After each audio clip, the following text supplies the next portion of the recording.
Eu cumprimento a amada igreja na paz do Senhor Jesus. Amém, irmãos? Glória a Deus. Misericórdia, graça e luz, né, sobre as nossas vidas. E nós estamos muito felizes. Hoje, pela manhã, nós encerramos mais uma etapa de um curso maravilhoso, onde Deus tem revelado sobre as nossas vidas o quão nós somos pequenos. O quão nós fazemos poucas coisas em favor do próximo.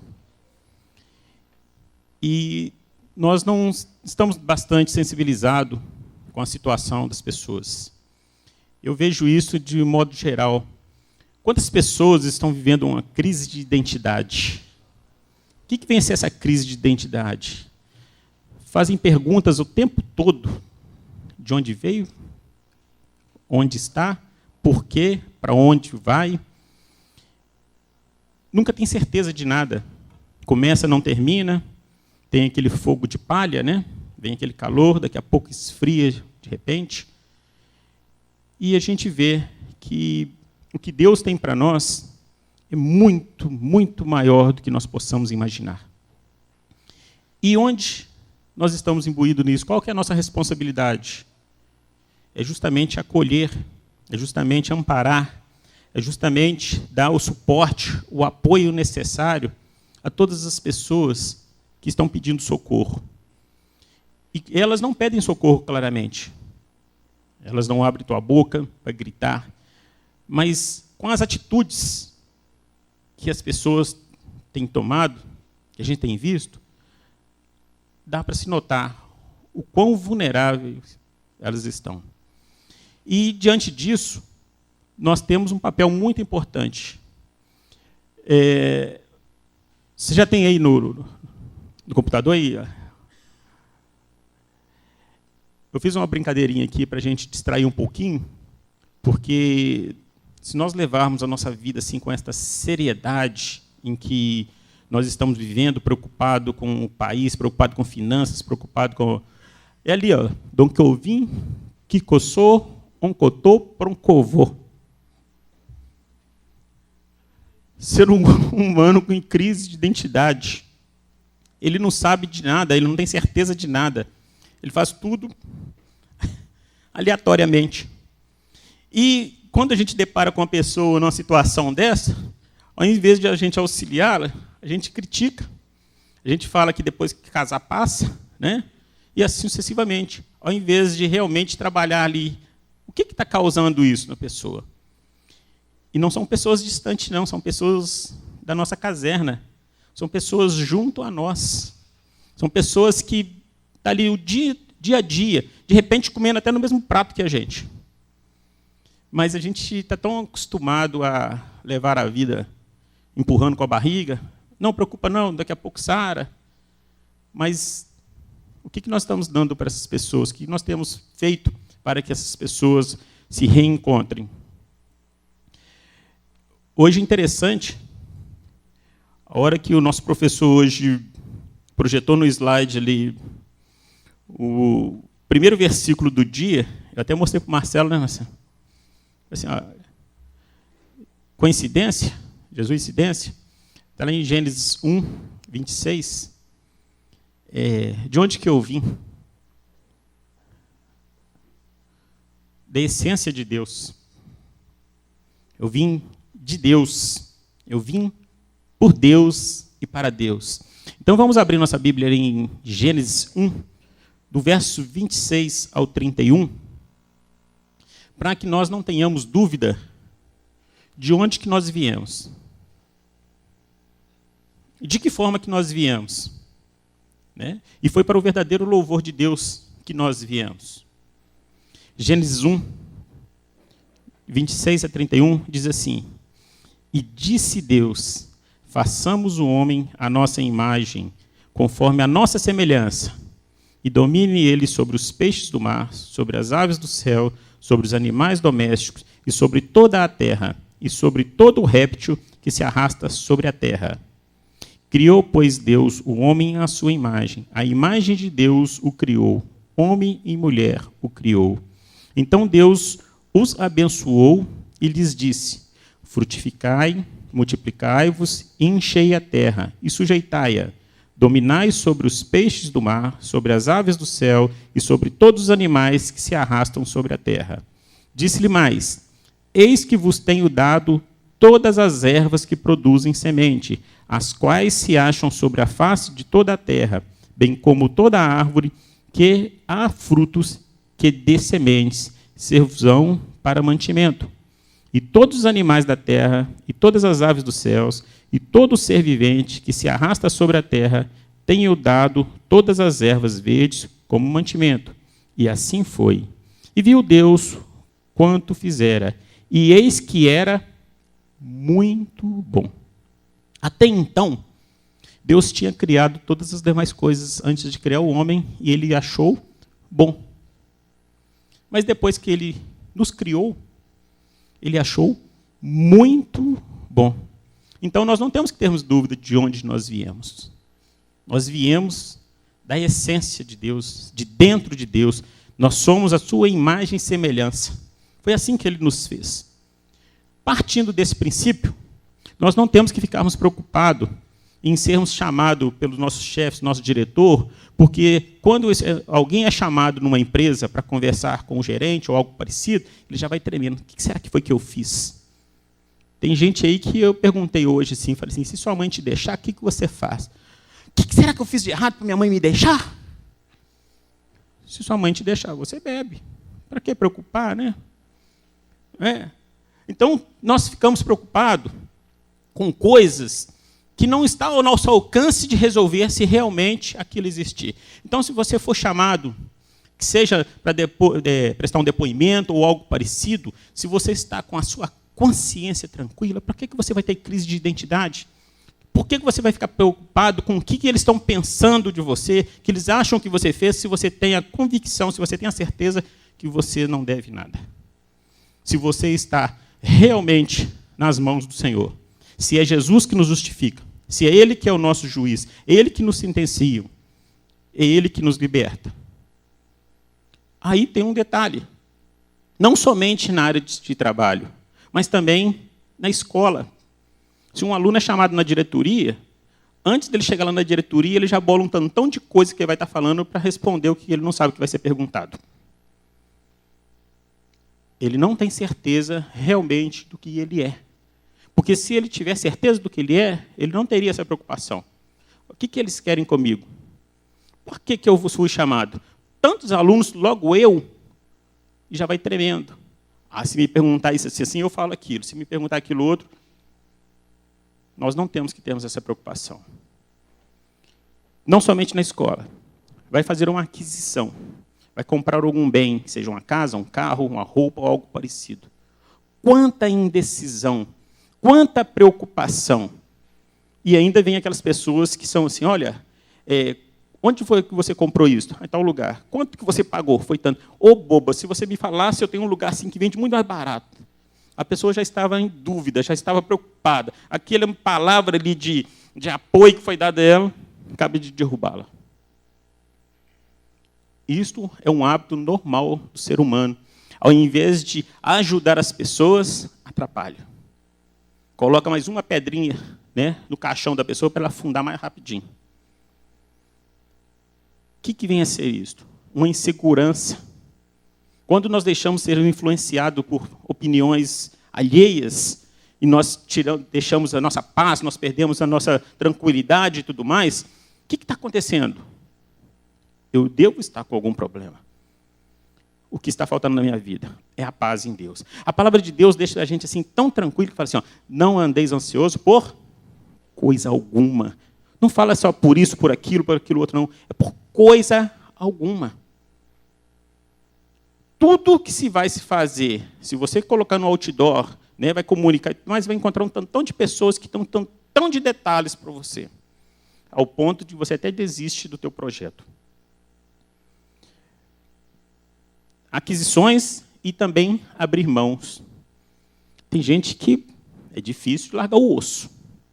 Está sofrendo com o osso, carregando o peso, carregando uma carga, mas não abre mão dele de jeito nenhum.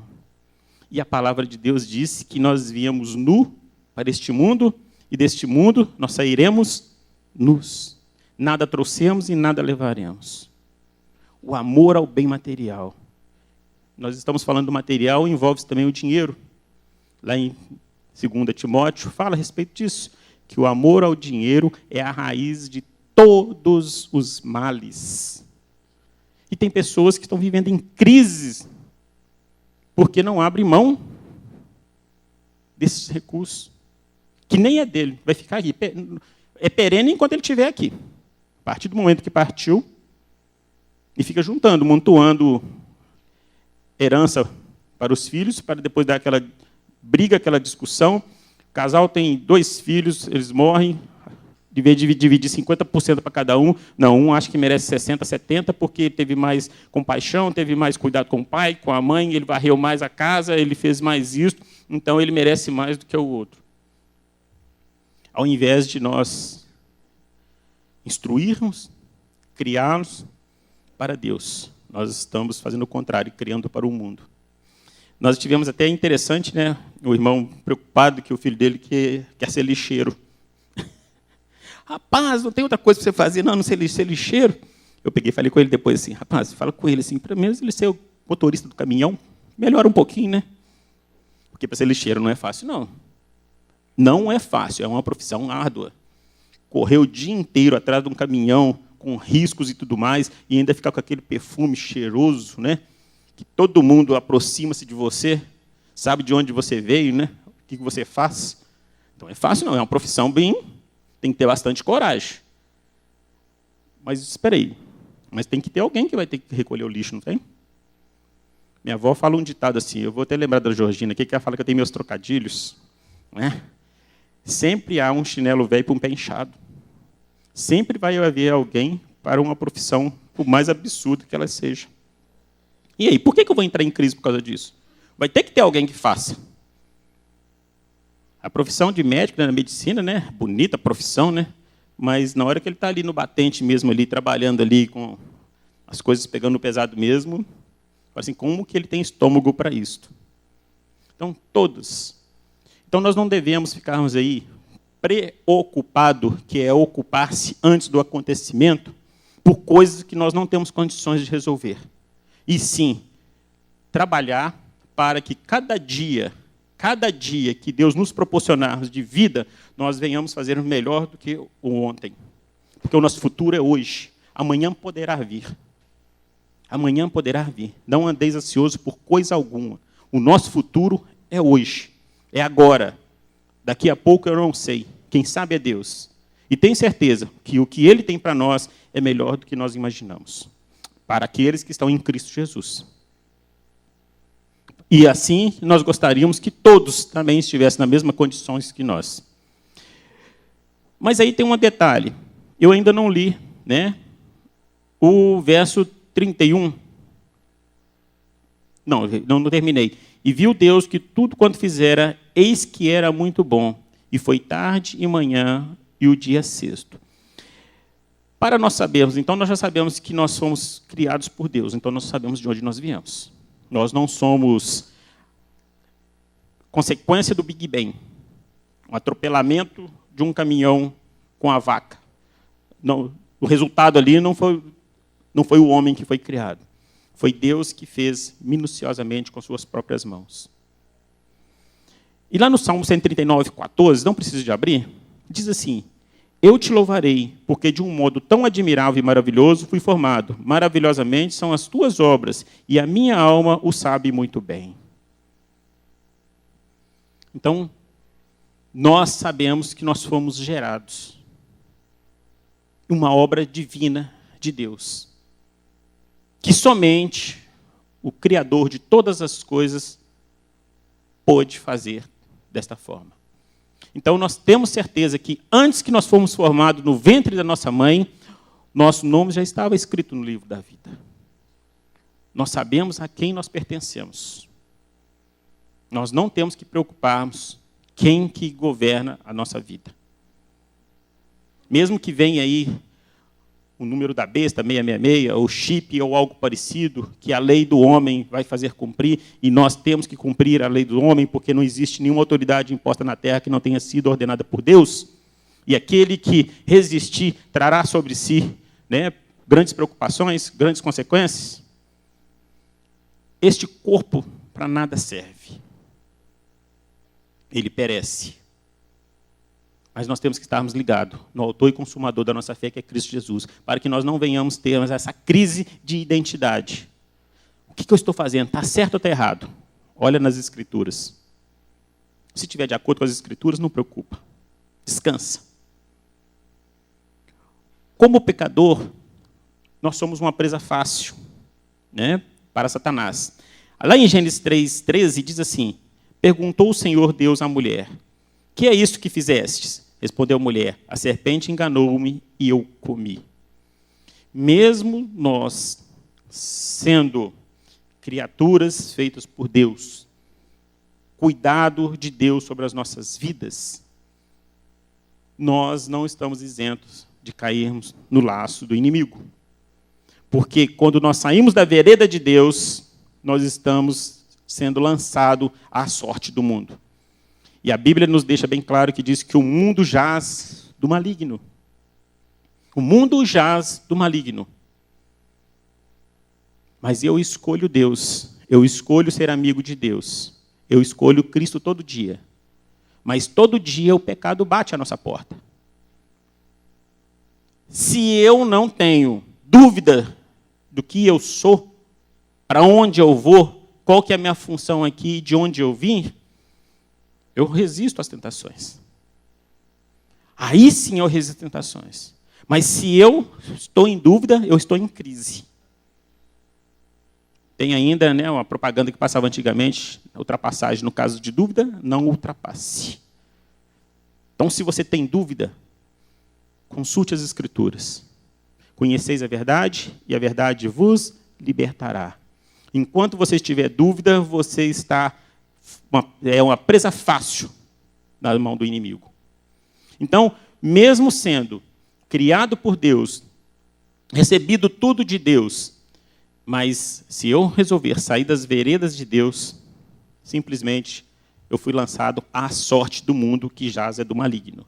Aí sim, aí eu vou viver atormentado, com doenças de todas as espécies, crise de existência, e eu não vou ter alegria, eu não vou ter satisfação. Eu vou ter sempre preocupação.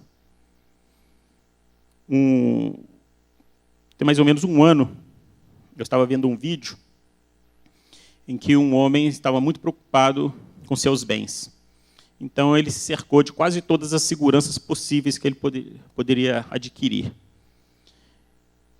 E ele estava viajando, e o inimigo visitou a propriedade dele. E assim que houve um alarme, ele acompanhou toda a ação do inimigo na casa dele através do equipamento. Ele teve um infarto, porque ele se sentiu impotente em evitar aquele mal que ele não queria para ele. E ele não tinha sossego. Toda hora ele monitorava. Toda hora ele ficava preocupado. Agora deixa eu olhar o setor 1, setor 2, setor 3, setor 4, setor 5. Aí está lá comendo, está lá com o aparelho do lado, aquela coisa toda vigiando.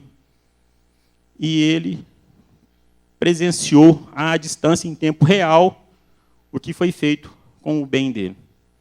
Ele infartou. E assim, muitos de nós estamos vivendo dessa forma. Muitos de nós. Né, amor? Você é Joe outro mundo. Só você que pensa diferente, sim. Você tem que preocupar com isso, sim. Você vai adiantar eu preocupar? Não é que eu não preocupo. É que simplesmente eu vivo onde eu estou. Se eu estou aqui, eu estou vivendo aqui. Se eu estou acolá, eu estou vivendo acolá. Não adianta eu querer ficar dividindo. A própria física fala que não, né, um corpo não ocupa dois espaços ao mesmo tempo. Cada hora tem a sua vez. Então, esse cidadão sofreu um infarto. Ele não conseguiu, com o poder financeiro que ele tinha, de evitar o que aconteceu com ele. E assim ele passa de geração para geração, né? Porque ele fala que tem que preservar, que tem que cuidar, que tem que, a hora que sair de casa, tem que olhar 5, 6 vezes antes do portão, antes de abrir. Vira uma neura. Opa, espera aí. E quantos deles dizem que servem a Deus, que são crentes, que são fervorosos, que oram, mas não tem paz. Como? Como que um filho de Deus pode viver sem paz?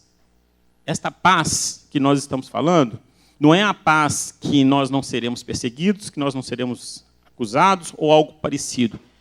É estar tranquilo, sabendo que o Deus que nós servimos nos guarda.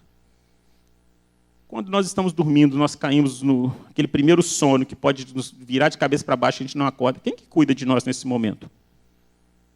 Quem que cuida? Eu, pelo menos, na primeira, segunda, terceira hora, assim, pode até me esquartejar, que eu não vou dar nem notícia. Eu descanso mesmo. Mas tem pessoas que já dormem com o olho aberto, outro fechado.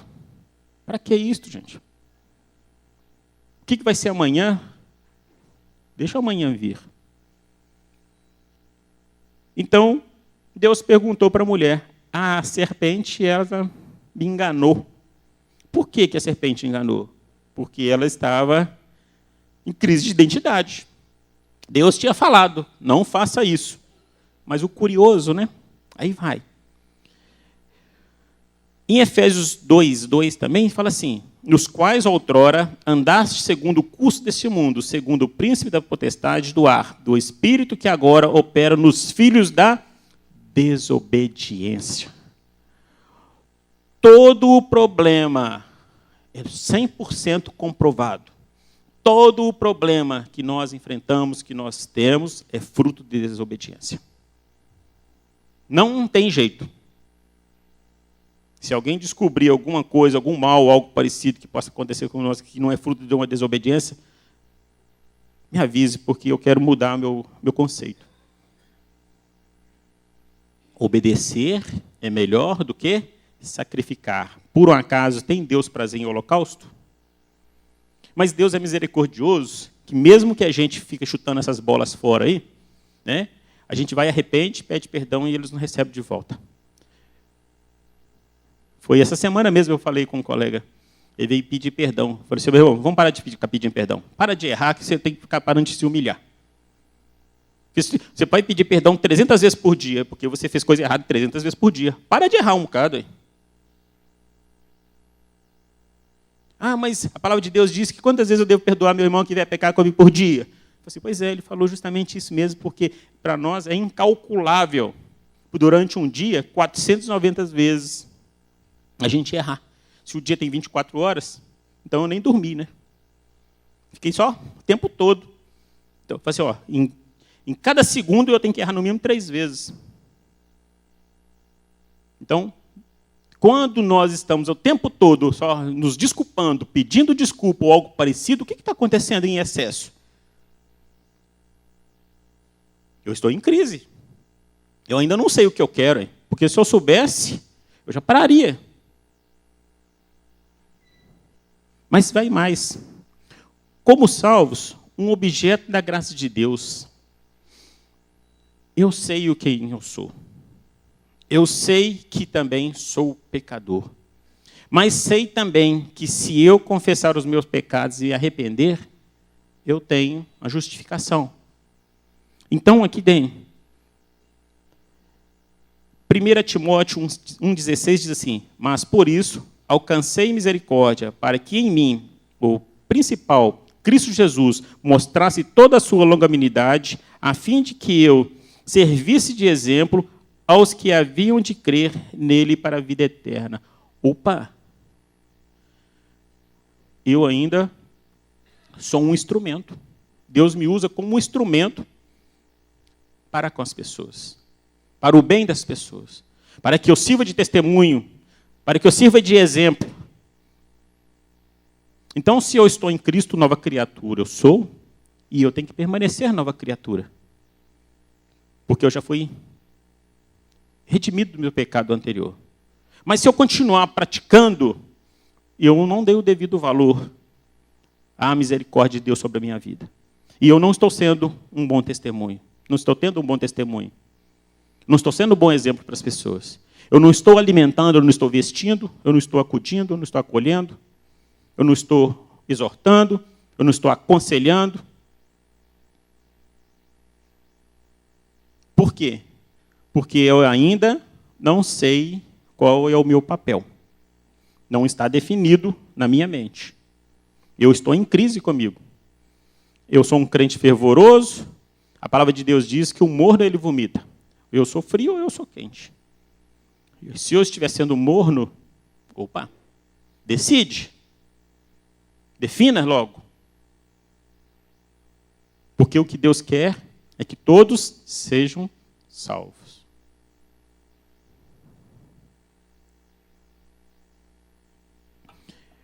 E diante disso, isso é 1 Timóteo 1,16. Como santo, alguém que representa a Cristo. Sede santo como eu sou santo. Então Deus sabe o que Ele quer que eu seja. Eu não posso ter esse tipo de dúvida. Sede santo como eu sou santo. Isso está lá em Efésios 5, 27.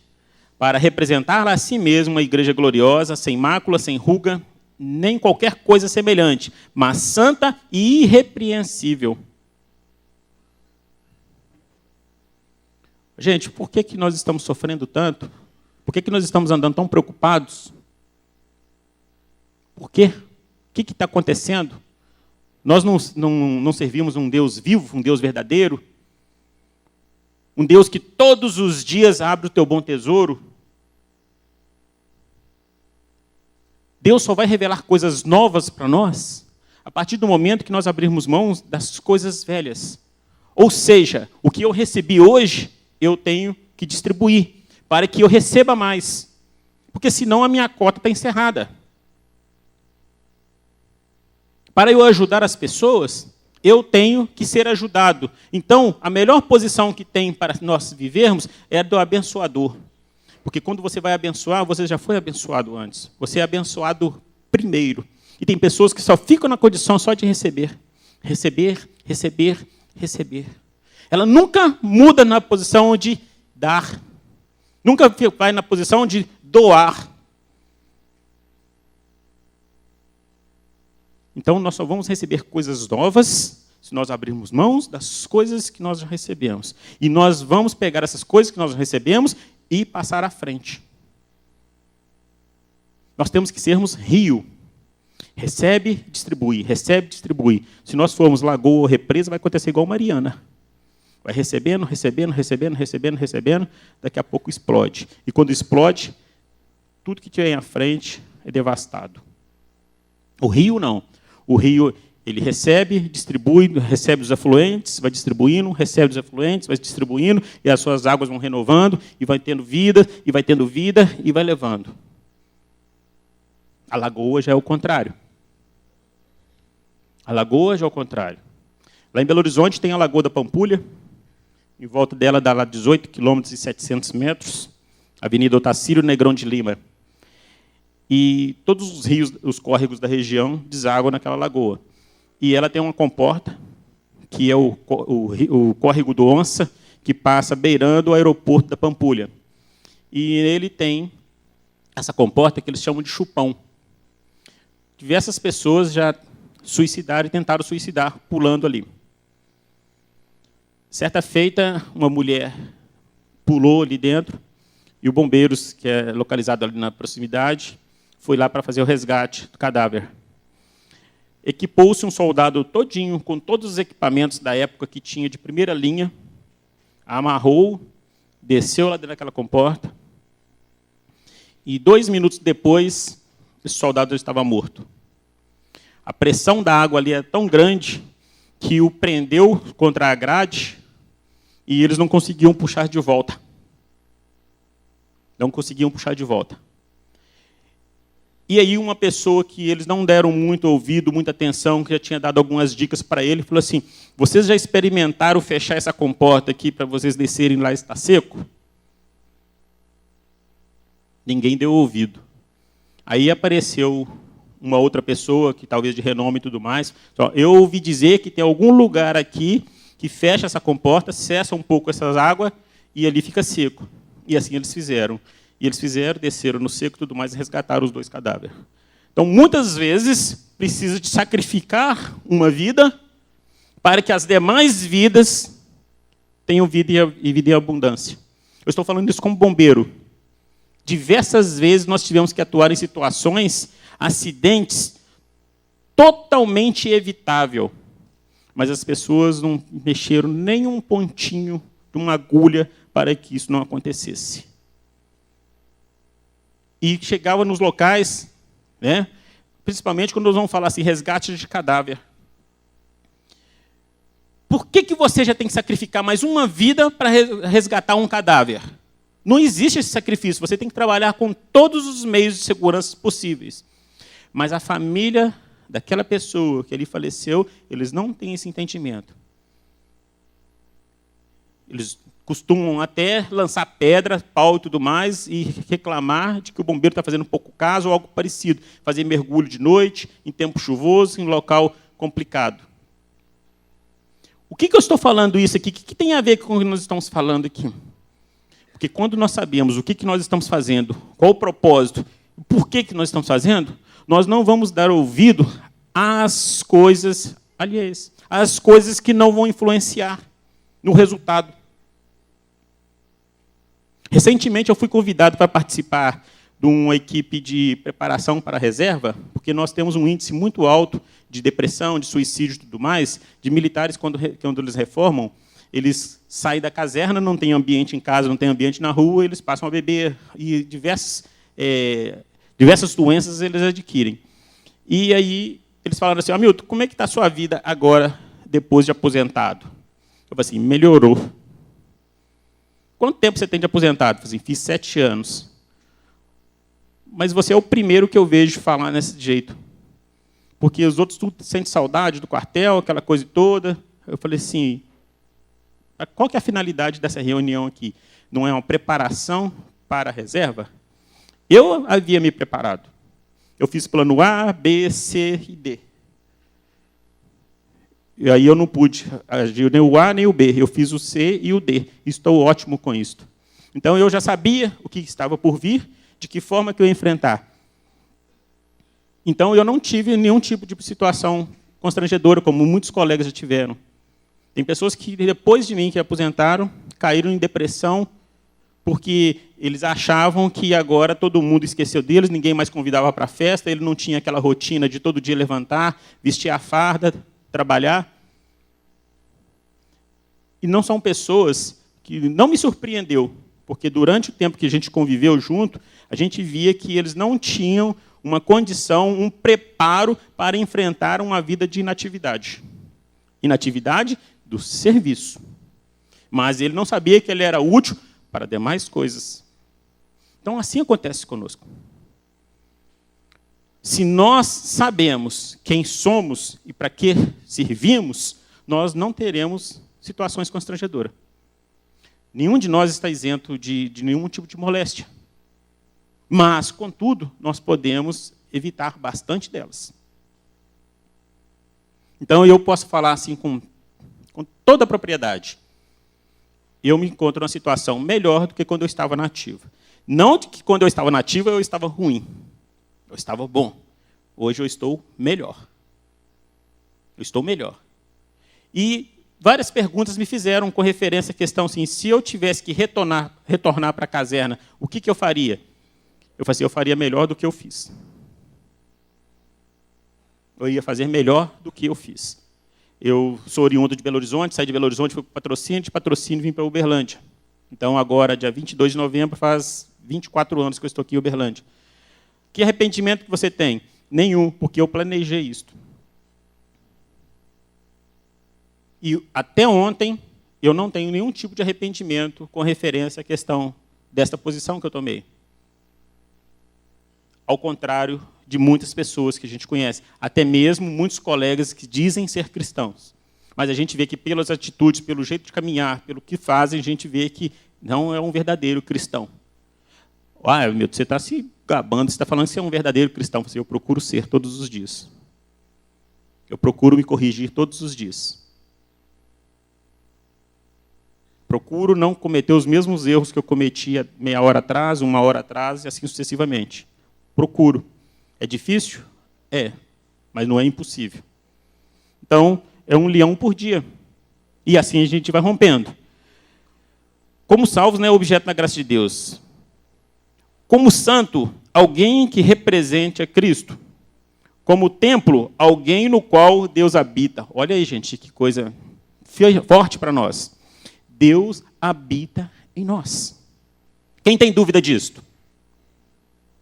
Se o Espírito Santo de Deus habita em nós, se nós somos templo sagrado do Espírito Santo, por que a gente faz tanta bobagem, tanta besteira com este corpo, com esse templo de Deus? É porque nós não temos certeza do que nós somos. Vós sois o templo sagrado do Espírito Santo. É uma certeza. O que eu sou? Eu sou o templo sagrado do Espírito Santo de Deus.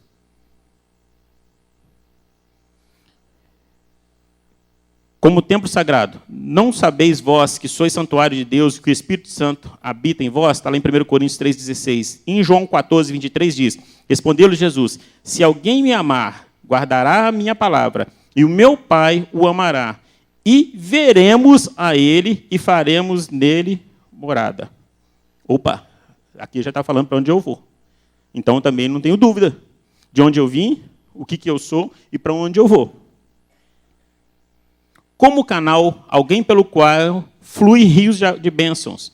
Quem crê em mim, como diz a Escritura, do seu interior correrão rios de águas vivas. E Isaías 41, 18 já estava falando desse Cristo.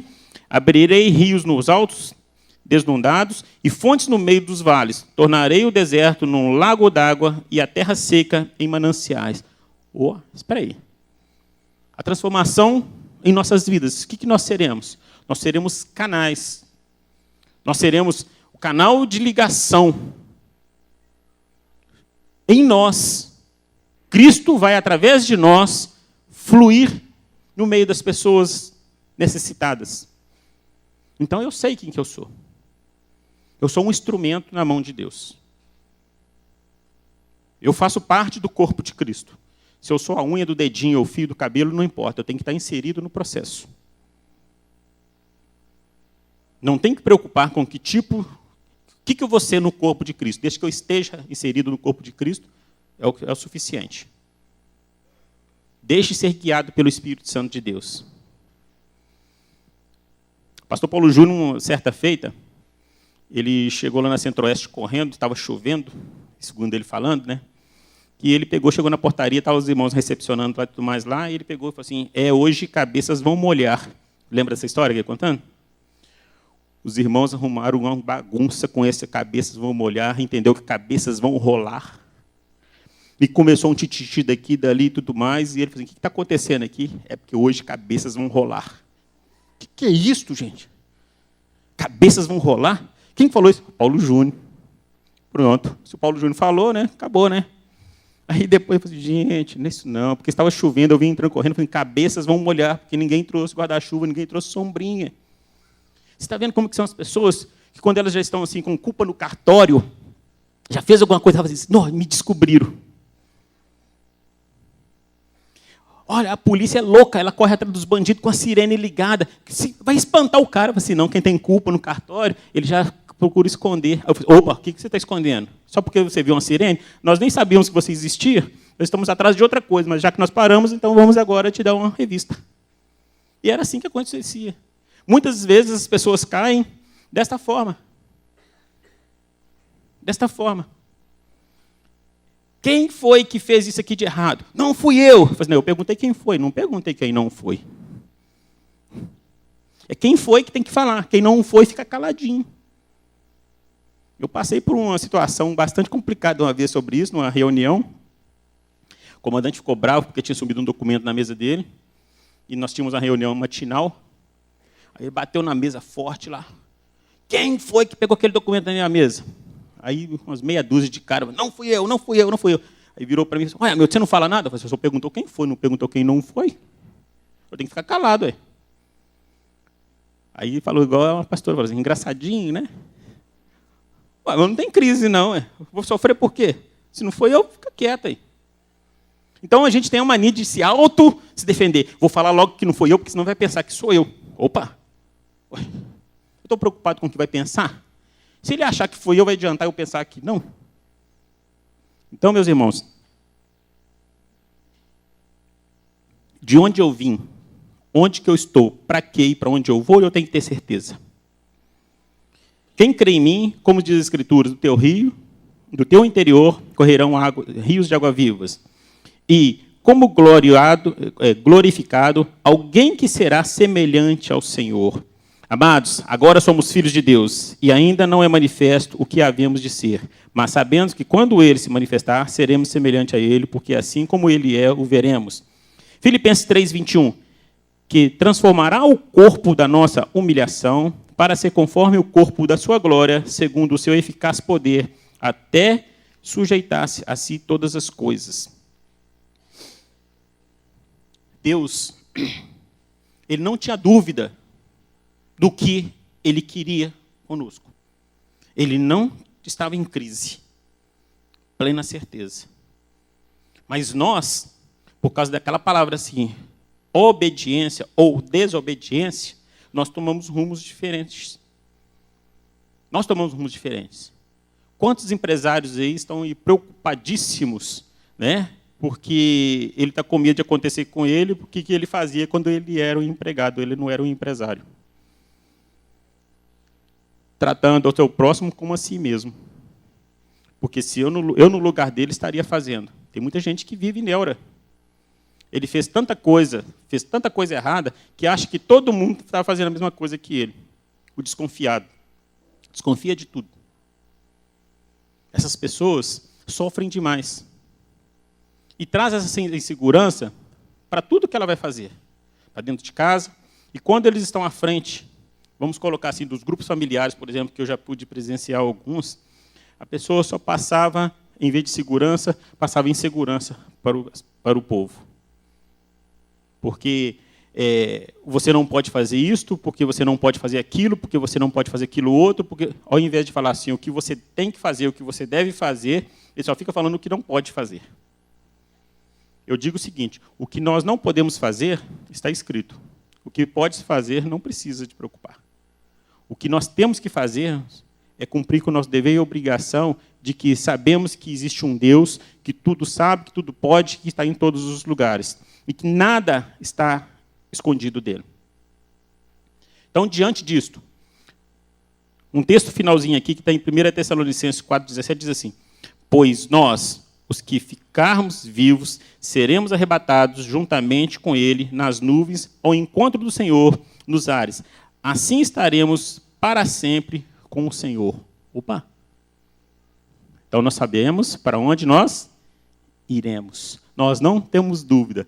Nós não vamos ficar no purgatório, no local de probatório, né? Opa, eu vou ser aprovado ou reprovado? Aprovado ou reprovado? Não. Nós já sabemos que quando o Senhor vier, quando Jesus vier, ele vai vir como um relâmpago que nasce no Oriente e morre no Ocidente. Assim será a vinda do Filho do Homem. Num piscar de olhos, ele, primeira coisa, ressuscitarão os que estão mortos nele, e arrebatará a tua igreja. Se nós estivermos mortos em Cristo, descida a sepultura, ou se nós estivermos vivos aqui, estivermos em Cristo, nós subiremos para a glória com Ele. Então, nós sabemos para onde que nós iremos. Então, nós não temos dúvida. Nós não temos que falarmos assim, que eu não sei o que vai acontecer comigo. Eu não sei por que eu estou aqui. Eu não sei se eu realmente vou terminar essa faculdade que eu iniciei. A profissão que eu vou ter, se ela vai ser rendosa ou não. Nós falamos tanto sobre isso, né, quando nós procuramos uma profissão, em que eu vou ser útil para as pessoas com esta minha profissão? Ao invés de falar assim, quanto que eu vou ganhar? Quanto que eu vou receber? Quando é que eu vou ter férias? Se vou ter férias 2 vezes por ano? Se o salário, estabilidade ou algo parecido? Falar nisso com referência também à questão de estabilidade. Questão de emprego. Qual que é a motivação nossa de trabalharmos para recebermos salário? É pela sobrevivência. Mas, para isso, nós temos que termos prazer naquilo que nós vamos fazer, porque senão nós vamos fazermos de meia boca, simplesmente para cumprir um horário, cumprir um estatuto ou algo parecido. Não para produzir para vidas, não para produzir para pessoas. Então, se nós estivermos ensinando os nossos filhos, ensinando a nossa parentela, ensinando nossos amigos e todos os nossos entes queridos que eles têm que ter uma profissão rendora, não importa o que ele vai fazer, porque tem muita gente que fala assim, eu estou trabalhando, trabalho é honesto. Você olha, cuidado. Você tem que ver a quem você está favorecendo com o seu trabalho. Nós temos que ter essa preocupação. Porque se você chegar, ver aí nas manchetes policiais e tudo mais, o pessoal que é preso pela polícia e tudo mais, o que você estava fazendo? Eu estava trabalhando. Fiz 3 assaltos hoje, 2 arrombamentos, e assim sucessivamente. Né? As meretrizes da mesma forma, estava trabalhando. É trabalho. Mas nós temos que ver o seguinte, o que você está fazendo em prol do seu próximo, em prol do seu irmão? Aí sim, nós saberemos que realmente, nós teremos certeza de onde eu vim, o que eu estou fazendo aqui, para onde eu vou. Então, eu não tenho dúvida nenhuma da minha existência. Mas eu tenho que ter certeza de que onde eu tiro todas as minhas dúvidas, tem que ser da palavra de Deus. A palavra de Deus também diz lá em Isaías 31, que diz assim, ai daqueles meus filhos desobedientes que não vierem tomar conselho que não seja de mim. Então, para nós também procurarmos conselho, nós temos que sabermos quem que deve nos aconselhar. Porque as profissões são interessantes, né?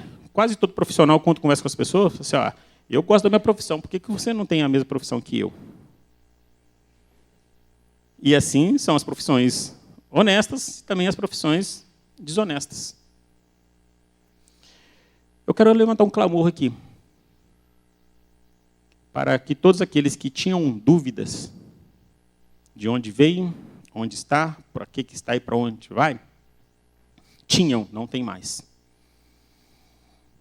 Que o Senhor venha selar de vez, tirar todas essas dúvidas, acabar de vez com essa paranoia, desse sofrimento que vai te levar à morte, ou uma morte sem Cristo. Porque é uma morte de sofrimento, que o único sofrimento que Deus aceita, que aceitou, o único sacrifício que foi aceito por Deus em prol de alguma coisa, foi a morte de Cristo na cruz por nós. Então, se eu andar a pé, de joelho ou algo parecido, até mesmo esmurrar meu corpo ou algo parecido em prol de algum benefício, eu vou morrer sem esse benefício. Porque Jesus já pagou todo o preço. Por mim, por você, por toda a humanidade. E o que nós precisamos agora é realmente selar esse compromisso com Deus, que eu escolho Deus, eu escolho ser amigo de Deus, eu escolho Cristo todo dia. Já morri para a minha vida, agora eu vivo a vida de Deus. Isto é sério. Nós temos que declararmos isso e realmente deixar que isso esteja bem vivo dentro de nós, para nós não termos aí esse problema de ficarmos aí com essas neuras, com essas dúvidas que não é de Deus. No caso de dúvida, não ultrapasse. Vamos nos colocar de pé? Vamos orar ao Senhor, porque de repente eu não estou passando por essa situação, mas eu tenho um amigo, tenho um parente, tenho um filho, tenho um vizinho, tenho alguém que está passando por isso. Interceda. Interceda. As pessoas que estão lá no hospital achando que elas vão morrer, mas na realidade eles estão ali para gerar vida, e assim sucessivamente. As pessoas também que já desceram a sepultura e que através da morte deles, vidas foram recuperadas, porque Deus é o Deus de tudo. Ele sabe muito bem, Jesus morreu para que nós aqui estivéssemos com vida e vida em abundância. Feche os teus olhos. Não olhe para as circunstâncias, não olhe para o lado. Olhe para dentro de você e fale assim, Senhor Deus, em nome de Jesus, eu agora, neste momento, ó Pai, eu sei quem sou. Pai, eu sei que o Senhor me fez, o Senhor me preparou, o Senhor aqui me mantém. Porque, através de mim, ó Pai, o Senhor quer que outras vidas, ó Pai, tenham a mesma alegria que eu tenho. Oh, Deus, que eu não viva em dúvidas, que eu não viva tropeçando, que eu não viva, ó Pai, andando de um lado para o outro sem saber o que fazer. Porque o Senhor é o meu guia, o Senhor é o meu baluarte. O Senhor sabe todas as coisas e ó Pai, o benefício que eu vou ter em obedecer a Ti. Deus, em nome de Jesus, eu quero um dia estar na Tua presença. Como a Tua palavra diz, santo e imaculado. Santo como o Senhor é santo. Em nome de Jesus, ó Pai, eu sei o que eu sou. Eu sei de onde eu vim. Hoje, ó Pai, nós aprendemos que não existe órfão. Ó Pai, existe falta de paz. Existem pessoas que não acolhem. Mas o Senhor é o nosso Pai. O Senhor é o que nos criou. O Senhor é o que nos alimenta. Até aqui o Senhor tem nos sustentado. Em nome de Jesus, ó Pai, nós rogamos a Ti, para que tudo que em mim seja contrário à Tua vontade, ó Pai, seja lançado por terra. Para que seja vivida em mim, simplesmente, a Tua alegria, a Tua paz, a Tua graça. Em nome de Jesus, nós oramos e agradecemos. Amém e amém, meus irmãos. Glória a Deus. Nós podemos ouvir um amém? Amém. Glória a Deus. Graças a Deus. Amém. Pode se sentar, queridos. Amém. Obrigado, Hamilton. Bênção pura. E que a graça do Senhor nos acompanhe. Nós queremos declarar sobre a sua vida uma semana de vitória, uma semana abençoada. E que no decorrer dessa semana você possa vivê-la sem crise, como nós ouvimos aqui hoje. Amém? Amém. Mas com a consciência, com a certeza, com a convicção daquilo que somos em Deus.